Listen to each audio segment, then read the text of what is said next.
빈부격차의 심화, 부익부 빈익빈 네. 이런 문제만을 생각해 왔는데 최근의 양극화는 오히려 정치 양극화를 더 많이 말하는 것 같거든요. 네, 네. 양극화 언제부터 우리 그러니까 교수님으로 계실 때 양극화에 대한 문제의식도 있었을 것이고 물론이죠. 예. 또 정치인으로 자발적으로 정치인이 된 건 아니지만 어떻게 보면 자발적, 비관계적 또는 여러 가지 요소로 정치인이 되신 다음에 양극화 문제 어떻게 우선 와닿았는지. 저는 이제 우리 사회에서 사회 경제적 양극화가 본격화된 거는 IMF 위기 때라고 봅니다. 물론 그 이전에도 불평등이 있었죠. 그런데 IMF 위기 이후에 이게 극심화됐다고 좀 보고 있고요. 그건 뭐 통계적으로도 확인됩니다. 그래서 우리 사회에서 소득과 자산의 양극화가 매우 심화되고 있는 건 분명하다. 한편으로는 지난번 우리 문재인 정부 시절에 OECD가 공식적으로 대한민국이 경제적 수준에서 선진국이라는 걸 인정을 했습니다. 네. 그래서 이제 개발도상국이 아닌 거죠. 네. 선진국이 분명히 되었는데 소득과 자산의 양극화 수준은 OECD 그 통상 수준보다 훨씬 심각한 것도 확인되었습니다. 불평등 지수가 높죠. 네. 그리고 경제적으로는 훨씬 높아졌지만 또 한편 불평등 지수도 높아진 이게 우리의 현실인 것 같고. OECD 통계를 보면 우리가 한 지니계수 뭐 이렇게 말하잖아요. 맞습니다. 불평등 지수가 굉장히 높은 나라에 속하죠. 이 상황에서 그러다 보니까 어떤 문제가 발생하나 하면 많은 사람들이 이제 물질적으로 풍요로워졌는데 분명히 불평등이 심화가 되고 하니까 지금 열심히 자신이 활동을 하고 노동을 하고 돈을 벌어도 자신의 미래가 불안한 겁니다. 왜냐하면 내가 나의 힘으로 돈을 벌어서 집을 살 수 있을까? 아이를 낳을 수 있을까? 기를 수 있을까? 이제 불안감 속에 사는 그 과거 우리 부모 세대는 이렇게 잘 살지 않았는데 이런 걱정은 하지 않았던 거죠. 네. 역설적으로 잘 살게 되었는데 더 불안한. 따라 또 더 불안하니까 덜 행복한 상황이 되고 있다. 이게 지금 우리 현실이고 지금 박 교수님께서 말씀하셨습니다마는 경제적 양극화 외에도 특히 최근 들어서 정치적 양극화 이게 또 격심화된 거죠. 그러니까 우리가 방금 말씀하신 것처럼 IMF 이후에 경제적인 불평등이 심화되면서 너무나 많은 걸 가진 사람과 아무것도 갖지 않은 사람들이 그래서 14년 전에 미국에서는 우리가 99%다. 다시 말하면 Occupy the Wall Street. 그러니까 월스트리트가 세계 금융 자산을 쥐고 흔드는 금융 자본가들이 중산층을 무너뜨렸다. 그래 중산층이 사라진 사회. 그러면서 한마디로 말하면 경제적 양극화는 단순히 불평등이 아니고 중간층이 사라졌다는 걸 의미하거든요. 그러면 이걸 해소할 수 있는 유일한 첫 번째 가장 큰 책무가 정치에 있는데. 네, 맞습니다. 그럼 정치가 이 문제를 해결해야만 하고 정치가 중산층을 두텁게 만들어내야만 하는 책무가 있는데 왜 정치는 또 양극화됐죠? 이게 참 정말 어려운 문제인데요. 이제 미국 같은 경우도 지금 말씀하셨던 그 불평등 문제가 심화되었는데 미국 정부가 해결하지 못함으로써 최근에 미국에서 급속히 이루어지는 극우화 현상이 나타났지 않습니까? 우리나라는 그 정도는 아니라고 하더라도 전 세계적으로 저는 이 불평등 문제, 자산과 소득의 양극화 문제를 해결하지 못하게 되면 어떤 현상이 일어나나 하면 통상 청년들이 극우화되고 또 노동계급들이 우경화되는 현상이 나타납니다. 그래서 이제 불평등 문제를 해소를 하는 정책들이 있어야 되는데 그 얘기는 우리 뒤에서 한다 하더라도 이 문제를 이러면 우리가 못 살게 되고 어렵게 된 것이 한편으로는 저 잘 사는 사람 엘리트들이 문제라 공격함과 동시에 사회 내 약자 예컨대 외국인 노동자라거나 또는 뭐 성소수자라거나 약자를 공격하고 이런 식으로 나타나면서 정치적으로도 민주주의적 방식의 문제 해결이 아니라 아주 극단적인 방식의 문제 해결을 선호하는 그룹이 생기거든요. 우리 사회도 비슷하다. 그 한국 사회가 경제적으로 선진국이 되었지만 불평등 문제를 여러 민주정부도 해결하지 못하면서 민주정부식 해결 방식에 불만을 품는 일부 극우 세력이 생긴 거죠. 또 그걸 선동하는 세력도 생겼고요.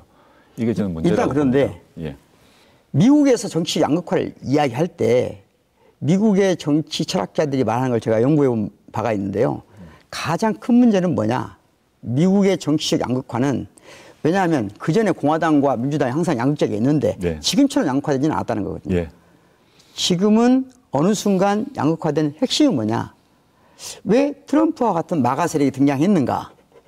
단순히 양극화가 아니라 극단적인 세력이 등장해서 집권을 하게 됐는가? 이 문제의 뿌리는 사실은 정치 집단의 엘리트와 세속 정치. 네.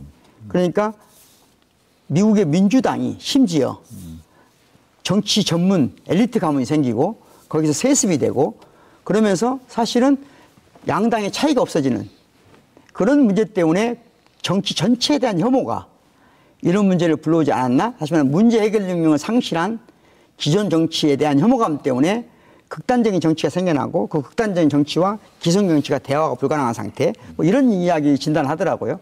맞는 말씀이고요. 원래 전통적으로 보게 되면 미국 민주당은 노동계급을 이렇게 챙기는 정당이었죠. 네.